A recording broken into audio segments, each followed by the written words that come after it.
Okay everyone, my name is Bella. Welcome back to this channel. Today's video is going to be about how to set up a Montessori environment at home. Now, this is coming from a Montessori trained teacher. I have been in the industry for about 4 years now, and I have obviously learned tips and tricks over the last 4 years. If you want to see how to set up practical life activities at home as well as care in the environment, please don't forget to subscribe. And if you like this video, please give it a huge thumbs up. Let's get into today's video. So if you guys are ready, let's vibe. Queen should be a queen, a king should be a king.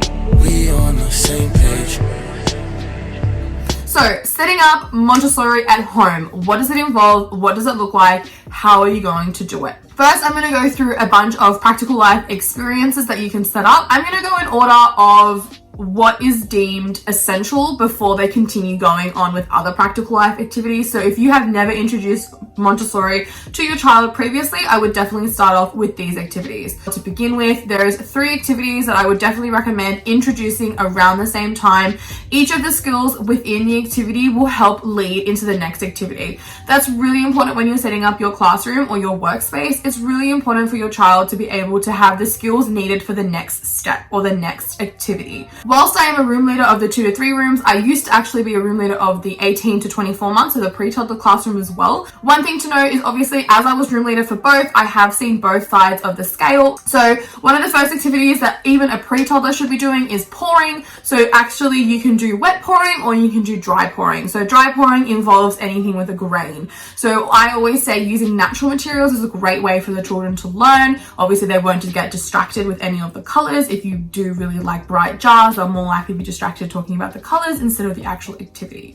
Montessori is a very natural, it's a very sort of clean, minimalist approach. So I always suggest when you are setting up your activities and obviously your workspace that you are keeping it very minimal. So pouring, this is a picture here. Pouring 2 mini jugs, you can use water like I said, or you can do grains, so that would be pasta, you could do rice, you could do beans, you could do lentils, it could be literally anything. If you don't want to go with the food approach, you can use pom-pom. That's a great activity, especially for the infants. It's really important that they are learning that pouring motion. Activity focuses on the child being able to establish left to right. So obviously they're picking it up with their right hand and pouring it over. So it's going over their axis of symmetry. Before you went to implement your wet pouring, I would always suggest implementing a sponging activity. This looks like this here. Basically, what the activity entails is getting water from one side of the bowl into the other. So you're basically just transferring water. But what this activity does is actually teaches the children how to use the sponge. And when a child is progressing in a Montessori, it's really important, like I said before, they have the skills and the knowledge to go on to the next activity. So if you're going to do dry pouring, obviously there's no water, so you don't need to introduce sponging. But if you're going to introduce wet pouring, obviously if they have any spills, it's a great extension of an activity for the child to wipe up any of their own spills that they make. It's really important though that you don't expect them to know how to do it without actually instructing them on how to do it with a lesson before they do the wet pouring. When they have been introduced to pouring, obviously they've been able to master that skill. They're obviously using that motion of their hand to be able to pour it. That is something that a lot of parents don't really recognize, is that when you're actually doing these motions, you're actually introducing spooning. You've got that sort of turn, twist motion, and then that progresses into even further knowledge. You know, if you go down the practical life sort of scale or the sort of line, what will happen is activities like sifting, where they're obviously, using these hand motion that they've learned from that basic activity that they did when they were 18 months old. So everything of course is a progression, and obviously giving them that knowledge and what we call life skills. So obviously sifting and using that sort of axial motion that they're going from left to right is really important as a life skill. Now that they've done obviously the pouring, they've done sponging, they've done wet pouring, the next thing that I would probably introduce is obviously spooning. So again, it looks like this. Basically, it's a really simple activity, but it's really important for them to get that confidence, having that ability to have that knowledge for the continuation of learning. So it's a very basic activity. Again, 2 bowls. I would definitely recommend using a grain, so a pasta or a lentil. When it is actually in around this time that the child is able to obviously confidently do this activity, I would definitely introduce the ability to clean up any of the spills, whether it is wet or dry.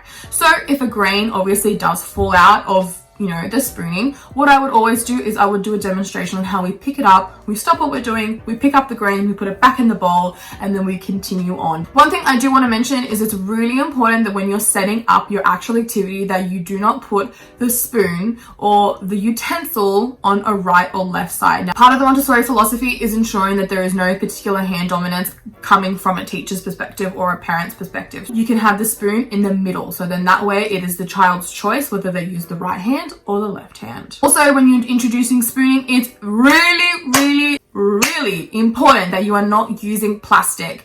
The reasoning is, of course, the weight of the spoon. These activities are all, again, giving them the life skills that they need. When we say the weight of the spoon, most of the children that are in the pre-toddlers age, they're still using, children's cutlery. They're not really using the proper cutlery. So when they go into the toddler's room and they are, of course, using the actual cutlery that, adults eat with, that is generally around the time that they need to know the weight, because they would have been used to a plastic spoon. Like around the 18 to 24 months, obviously you can introduce hand transferring, but generally you just get the child to obviously put and divide the object. When they go into the toddler's room, that's generally when we introduce tongs.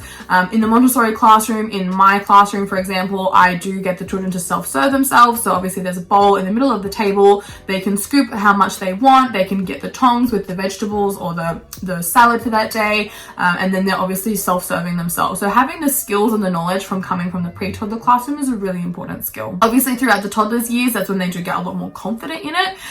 So obviously having the tongs on as part of your practical life is a great way and a great advantage for the child, especially when they're sort of getting into that toddler's age group.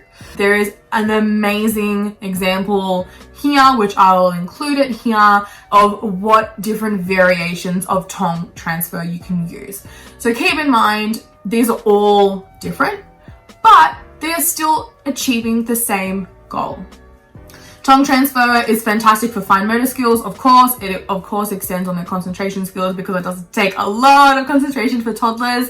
But obviously, the main goal is obviously for a future skill, especially grasping the tongs, holding them nice and tight. Obviously, the opening and releasing of the skills is building all of their muscles in their hands. A sort of practical life activity that I'll be introducing in this video is flower arranging. Now, this can be done with fresh flowers or it can be done with fake flowers. Obviously, fake flowers will be a lot more longevity. But if you wanted to do fresh flowers, that is a fantastic way to extend on care of the environment. Obviously, you can go to the garden, you can go to the flower market, you can teach the children about a lot of different things using fresh flowers. Now, flower arranging is a fantastic activity. One of the main things that this activity focuses on, of course, you've got the fine motor, being able to put the flowers inside the jar. It's sometimes this is sort of what the activity looks like here. If you've got thin vases as well as big vases, obviously the child can exercise a judgment based on the size of the vase and how much can actually fit in each. So it's, again, preparing them for the skills that they need. This is a very, very, very early introduction to maths, because obviously you're talking about volume, you're talking about size, you're talking about quantity, you're talking about units.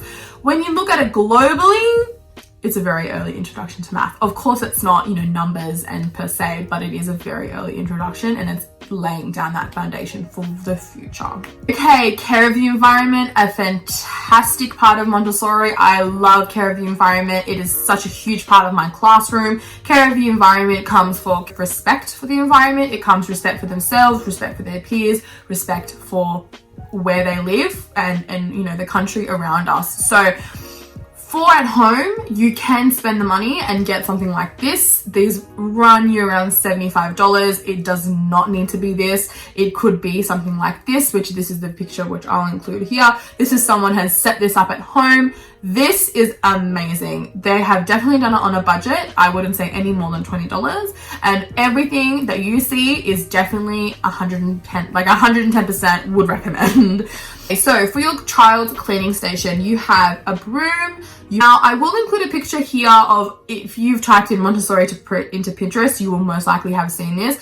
One thing that I will say is to be really careful with how you use this activity. Now, on my personal classroom, I have got the experience of with a little dustpan and a little ball of pom-poms, the children throw it onto the floor and they sweep it up. Now, I do not have a square on my floor in the classroom because I don't want children getting used to the ability of sweeping everything into a little square and then sweeping it up. Because obviously, while that is practical, squares aren't going to be everywhere for the child. Like, it doesn't work like that. You have obviously a mop. So a mop doesn't necessarily have to be included in your child's sort of cleaning station, but this is generally for, especially if you want to extend on obviously the work cycle. And obviously you've got a dustpan, because obviously they need to actually collect the waste and put it in the bin. They have like a little kids carpet sweeper. I don't think that that's, you know, necessarily essential, because obviously a lot of the vacuums now, like the Dyson ones that kids can actually have a go at.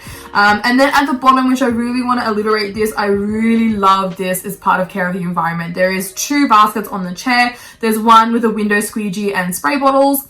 Just put some warm water and vinegar, or just water and vinegar, and the kids can clean the windows. I do this all the time at work. I love the kids getting involved. They've got their own little squeegee. They get microfiber cloths. They clean the windows.